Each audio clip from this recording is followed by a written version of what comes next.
Grades. Grades, section 4.7 and 4.8. So section 4.7, the first ones, we're really just filling in like stuff from our notes. Shouldn't have been a big deal, right? On 2 and 4, which I just have 1 through 4. 4 is just the inverse. Number 10, okay, from section 4.7, whenever you see an arc trig or an inverse trig, what is it telling you to do? It's saying, hey, I'm giving you a what?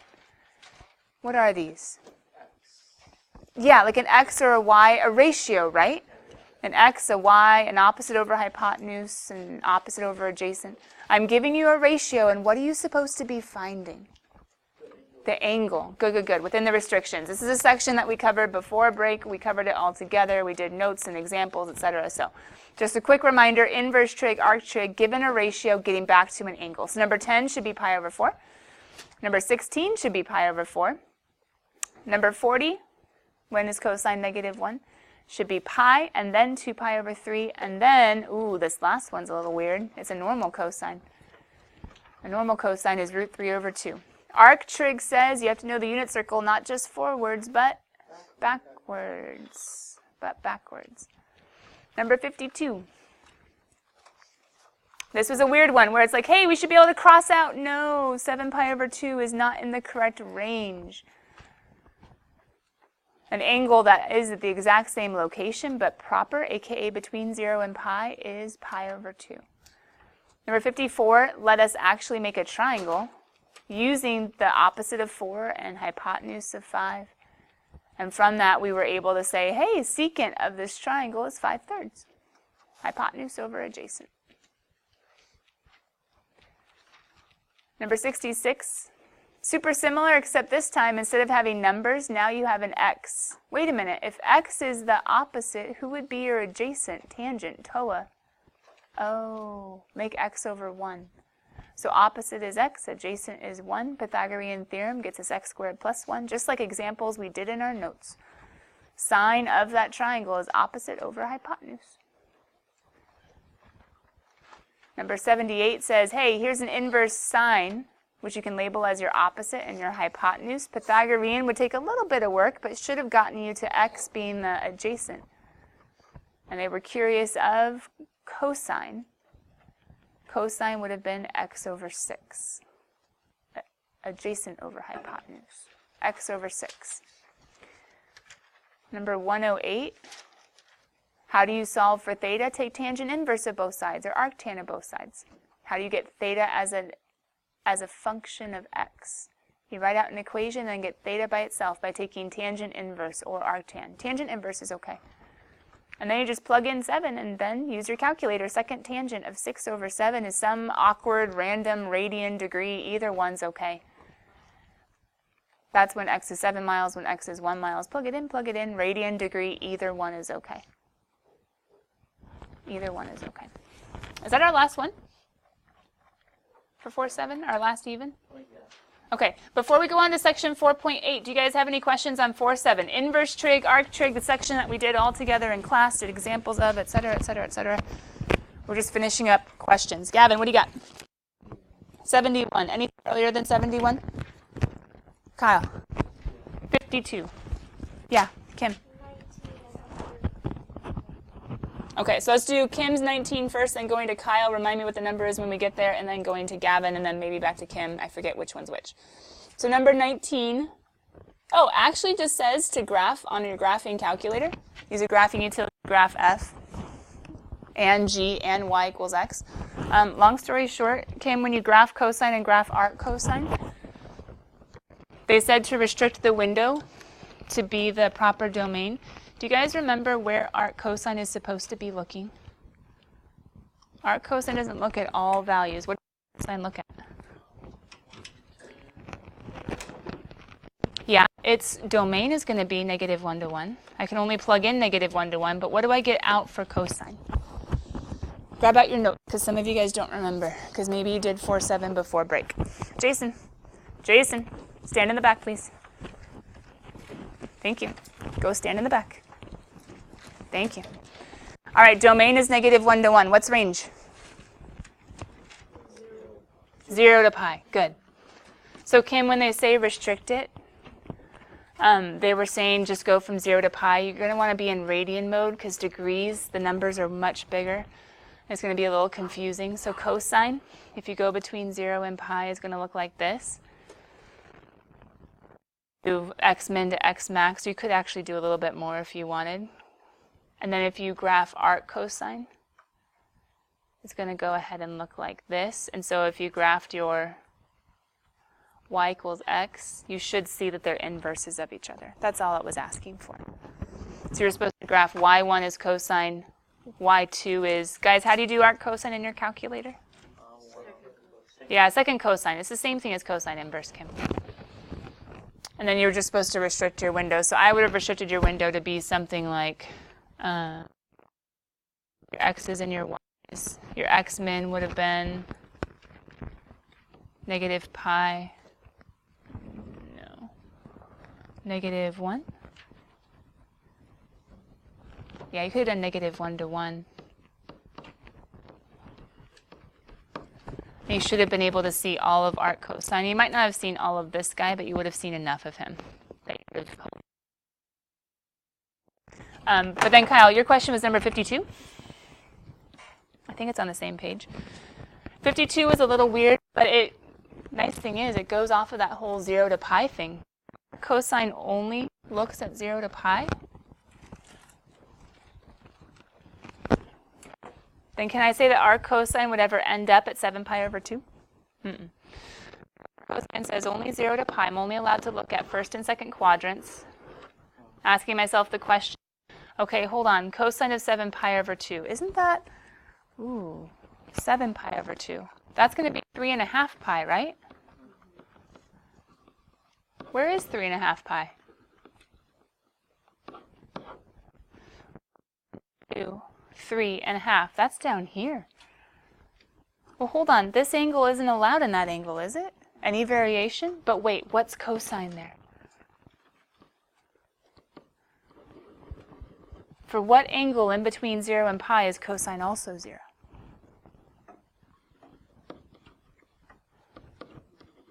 Even though the y's are different, are the x's the exact same? We're going to go ahead and answer and say, okay, well, arc cosine of 0 is just going to be pi over 2. So I know it's not the same location. Remember, this was a note that I made a special emphasis on Friday before we went to break. Inverse trig isn't so much looking for a specific location, it's looking for a value. And so when cosine of 3.5 pi ended up being 0, arc cosine says, okay, for what angle will 0 occur? And it happens at pi over 2. Okay. Gavin, what was your question? 71. Okay. And then, Kim, you had the one in the hundreds. 71, Gavin, is kind of similar in the sense of you have some inverse trig and some regular trig going on. And they give you a hint that you should probably sketch a triangle. And the reason is because when you look at this guy, wow. Hi, computer. Hi. Yeah. Okay. For 71, I need a tangent. So what I ultimately want is an opposite over adjacent, right? If I'm looking for a tangent, that's what's on the outside. I want an opposite over adjacent, but I need to look inside the parentheses for my clues. So when I look inside the parentheses, and if I see that inverse trig, I say, hey, they're giving me sides. But which sides?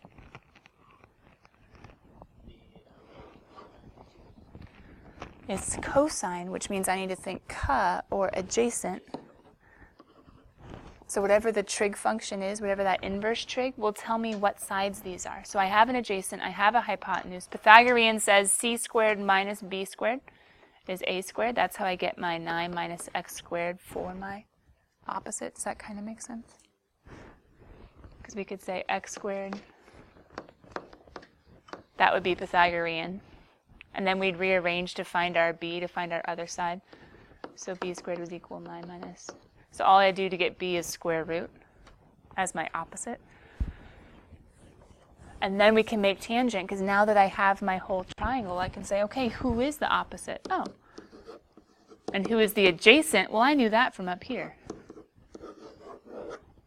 Now, technically, we would say plus or minus, being like, well, you didn't tell me what quadrant, so I don't know what it's supposed to be, but let's double check the directions and make sure they didn't, nope, they didn't tell me which one. So technically, this would be okay. You could have put a plus or minus on the square root. That would have also been okay. I would take either one because they didn't tell you what quadrant, so you don't know. Maybe it's a positive tangent. Maybe it's a negative tangent. Kim, what was your question? 111. Does that answer it, Gavin? Okay. And then for number 111, come on. Well, as the book is frozen and unhappy, let me look at it in a book. Ooh, it's a very sad book. Okay. Still not going? No.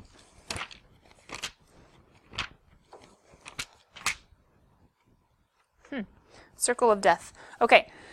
Determine whether the statement is true or false. Kim, I'm pretty sure this also has to do with restrictions. I'm just really unhappy. Okay, let's just look up here. So tangent.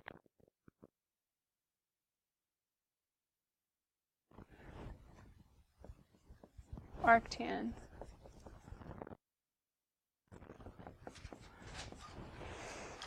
Kim, where my mind zooms in on, it says if this is true, then this is true. What I think of in my head is that what they've done is they've taken arctan of both sides to cancel out, and they're like, oh, 5 pi over 4 is arctan of 1. This is exactly like the ones we were just looking at with arc cosine. Arctangent says I only have certain cosine. Arc cosine says 0 to pi. Arc sine says negative pi over 2 to pi over 2. What does arctangent say? What does arctangent say? Negative pi over 2 to pi over 2. Guys, remember, before break, you were supposed to get out a color pen and a highlighter, and you were supposed to highlight those 3 facts for arc cosine, arc sine, and arctangent. So if you guys haven't internalized that yet or memorized or highlighted it yet, you might want to look at section 4.7. What are the legal answers for cosine, arc sine, and arctangent? Hopefully you already have them highlighted. Just make a mental note that you want to study that tonight, okay? Here's the long story short, Kim. Is 5 pi over 4 in these legal answers for arctangent? No. 5 over 4 is not in between those two. So I can't say that arctangent will ever equal 5 pi over 4. But I can use that to figure out what the correct answer should be. So 5 pi over 4, isn't that 4th calzones? Wouldn't that be down here?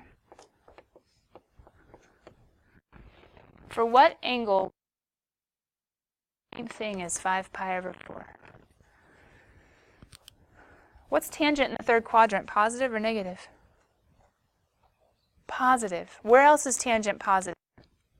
First quadrant. What angle? Well, it has to be the exact same ratio, right? Exactly. If I'm not allowed to go here, well, I have to have a positive tangent. I must be here, so therefore pi over 4 would be the proper answer that is legal in the proper domain restriction. Does that make sense? Okay. Sorry, range restriction. Yeah, that's super unhappy. Good thing is, we're done with section 4.7 questions. As far as the hands that I saw, I will let one more opportunity be made. Anybody else 4.7? Okay, let's go 4.8. As we go to section 4.8, to grade, what page are we going to? 336? Let's see if the book comes back to life. If I try a different page. Oh, nope, that's not even close. 336. It's going to 316. That's weird, right? Oh, it's of the... That's a first. Okay, hold on. Let's do it this way. I don't usually go the other way. There we go. Oh, that's not good. It's just mad at me all over the place now. All right, guys, I'm going to try and reload the book, and as I do, let's go ahead and grade section 4.8. Hopefully 4.8 started easy and ended hard. Okay, hopefully it started easy and ended hard. If that's how it felt like to you, then that means that you were doing pretty well. Let me freeze the screen on section 4.8, number 6, as I really quickly try to get your book back to life over here. Come on, little book, you can do it.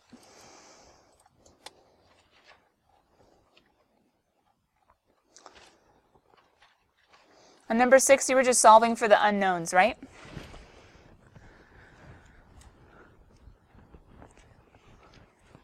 So you knew that one angle was 90, another angle was 54. You guys should know all angles of a triangle add up to all 3 angles. 180. And so they were able to say, well, the other one must be 90 take away, or 180 take away, 90 take away. Then they were just setting up little ratios like, oh, hey, I have the hypotenuse. Let's go ahead and use the opposite with sine, or the adjacent with cosine, etc. And they solved using their calculator.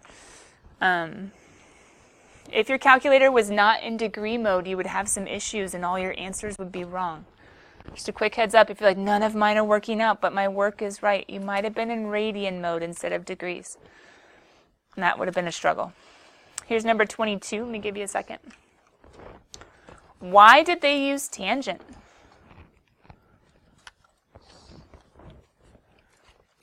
Because you're given an angle and what 2 sides? Opposite is the one that you don't know, and adjacent is the one that you do know. The only trig function that will help you is tangent, so katoa.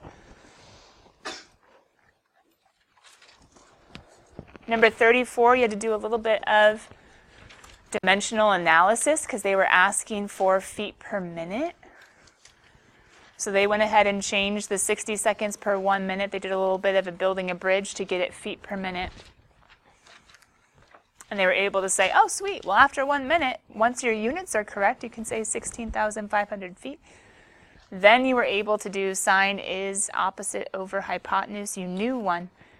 You wanted the other. And so then it was a solve, solve, solve. But that bridge might have confused you a little bit if you hadn't done dimensional analysis to change it to minutes instead of seconds. Or just the idea of multiplying by 60 seconds to get 1 minute. You guys can still kind of see the work up above. Here's letter B also.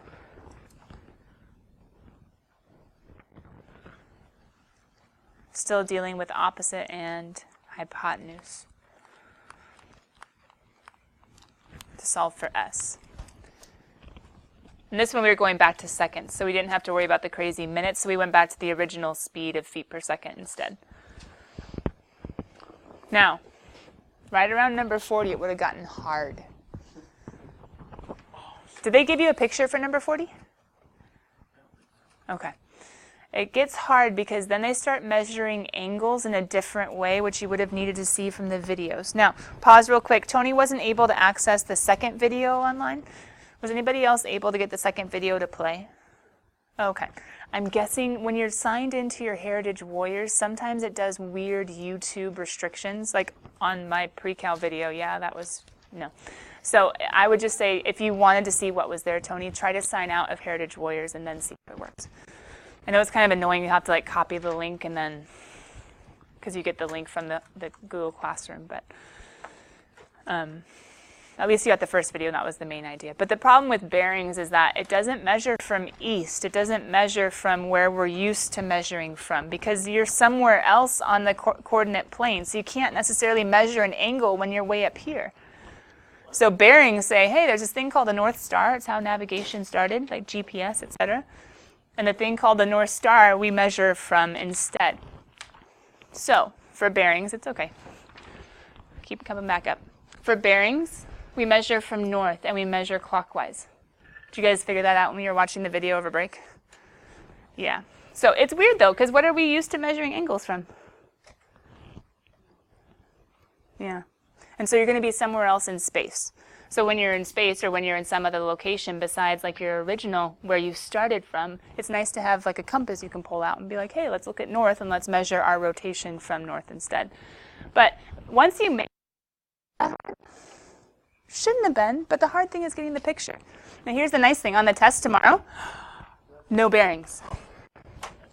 No making pictures from clues involving, I know it's always weird and you guys are even more awkward, I don't know why.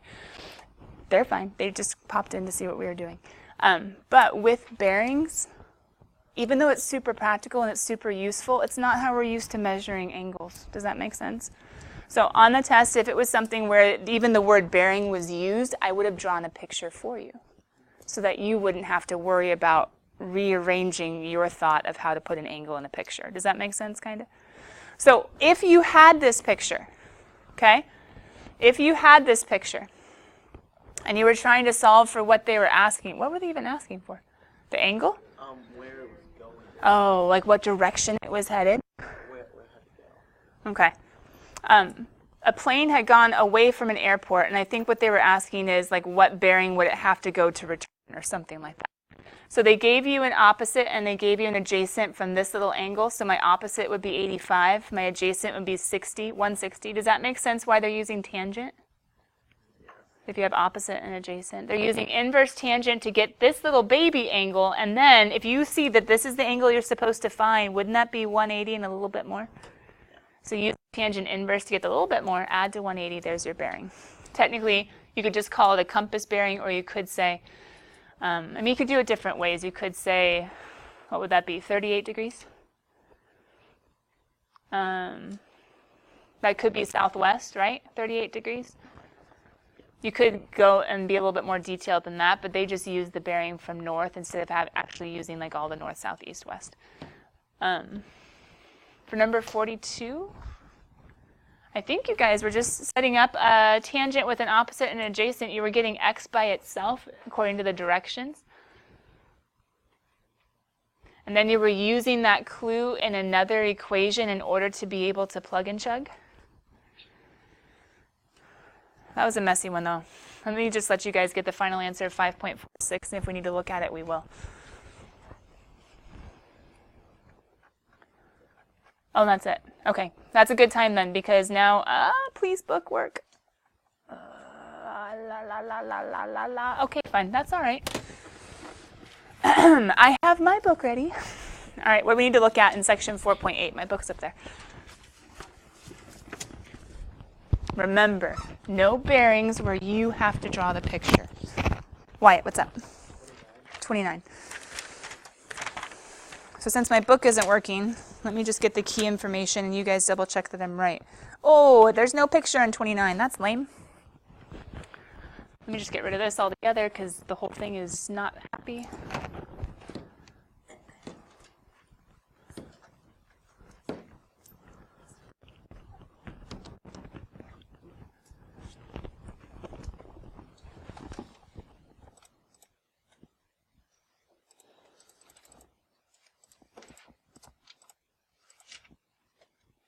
Oh, hey, 42. All right. Kyle, what's up, Ben? So for the test, are we going to have comments? Yeah, I'll probably be on there somewhere. For the test, there is going to be a calculator and a non-calculator part, but let me get through number 29 first, just because it is kind of like a more basic problem from section 4.8. And it doesn't use bearing, which is nice. So let me get through number 29, and then we'll talk about the test a little bit, okay? So a cellular telephone tower, took me way too long to say that, I apologize, is 150 tall, placed on top of a mountain. There's a lot going on. So 150 is how high the tower is, right? And the mountain is 1,200 above sea level. Wait, the mountain.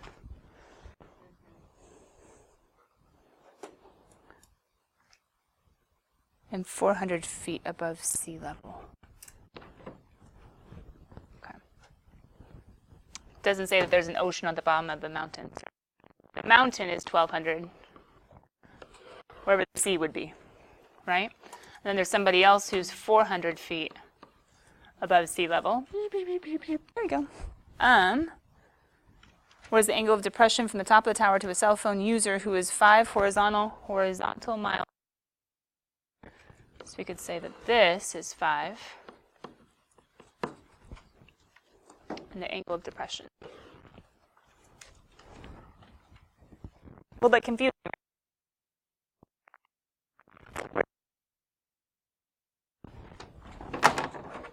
easy one, don't you? But we want it to be a right triangle, otherwise it's a little bit too hard. So a right triangle would be here, right? But isn't that awkward? Like, what's that? I don't know, it's in the ground somewhere. Yeah.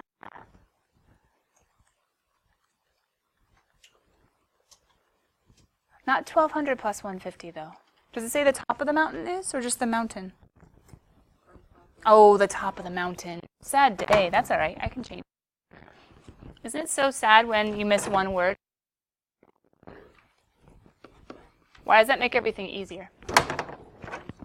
Can't I do 1200 minus 400 to figure out that this remaining part is 800? If I had drawn my picture a little bit nicer. Say I have like a gap and there's an awkward gap. But the 800 and the 400 make the 1200. So then my triangle isn't just the 800, it's the 800 plus the 150. So this side's going to be 950, right?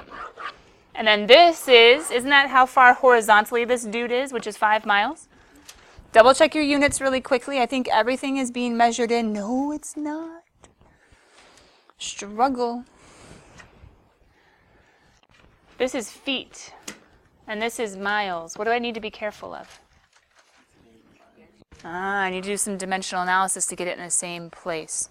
So they're asking what is the angle of depression from the top of the tower. Long story short, it's up to you guys. Do you want to make this feet into miles or this miles into feet?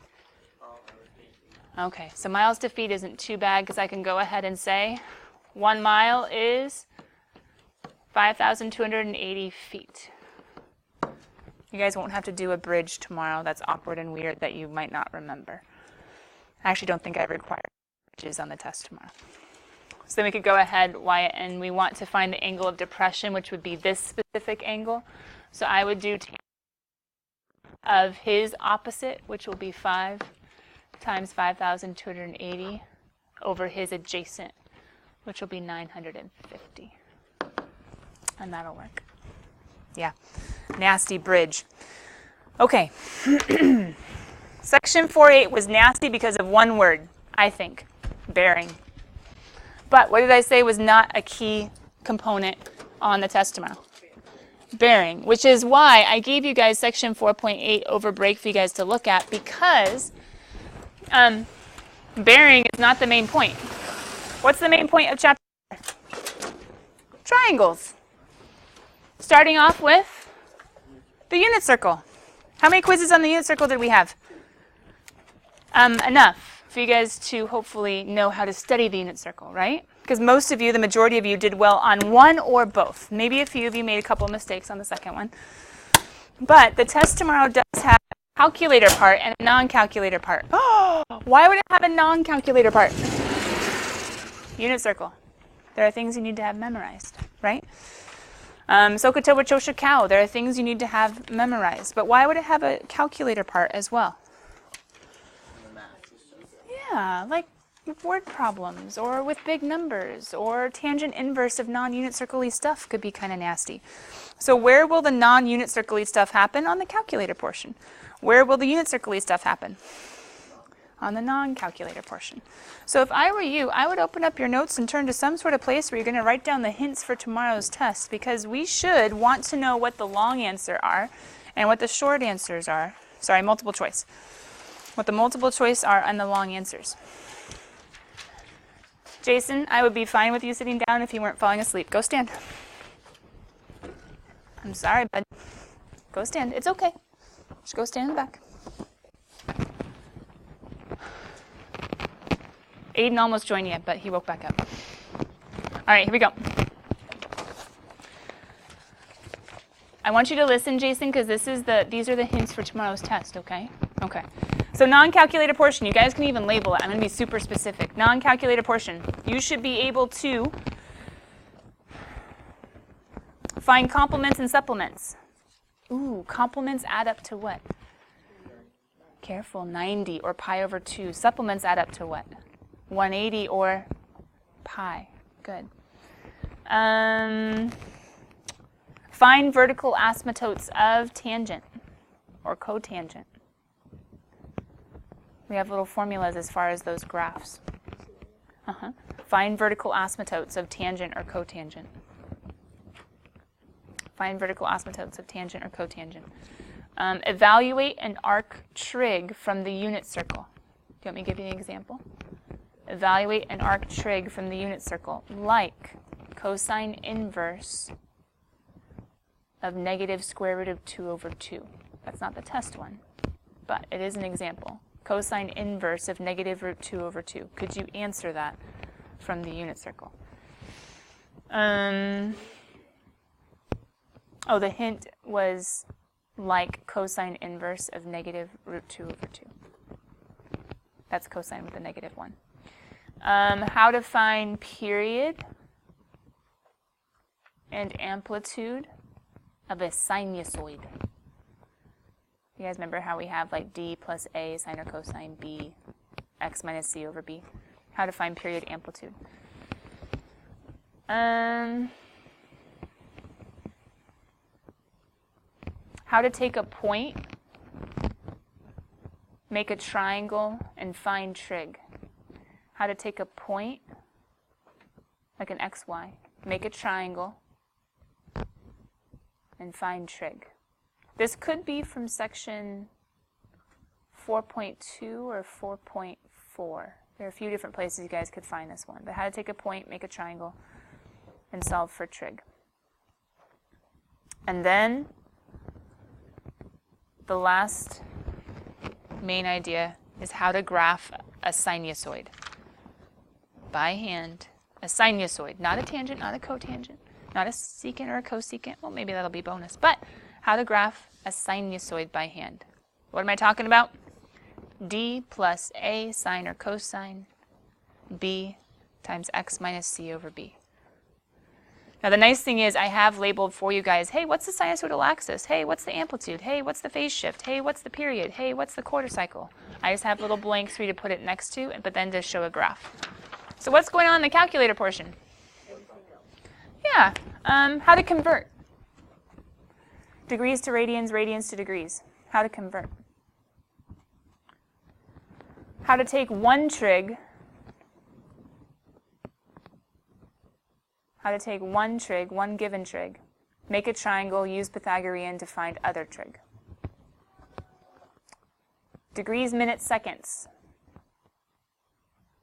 will be on the calculator portion. That helps a little bit. Reference angle. Reference angle. Ooh, how to do arc reciprocal trig. Do you want me to give you an example? How to do arc reciprocal trig, like cotangent inverse of 5. There's no second cotan button, but there is a formula in your notes. How to do cotangent inverse of 5.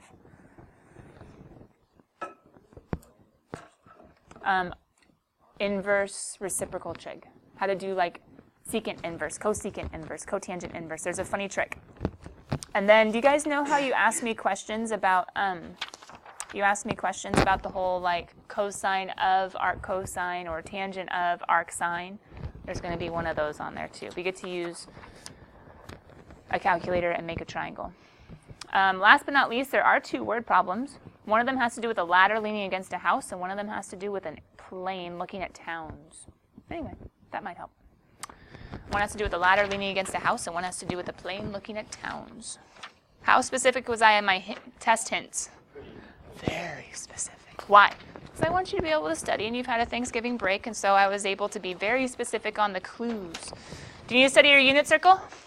Yes. Do you need to make sure you have your calculator here tomorrow? Yes. Do you need to play around with the review and see if you have any questions? Yes. Are we all tracking? Like a hound dog. All right, cool kids. Make sure you have your table of contents updated for tomorrow. Make sure you have your homework spiral ready to go for tomorrow, and play with your review, looking out for the hints I gave you on the test. Sound good? All right, I'll be here during lunch for a little bit, period 7 after school if you need me. We can do this. Don't worry about bearing. Don't worry about bearing. Tony, we good? Yeah.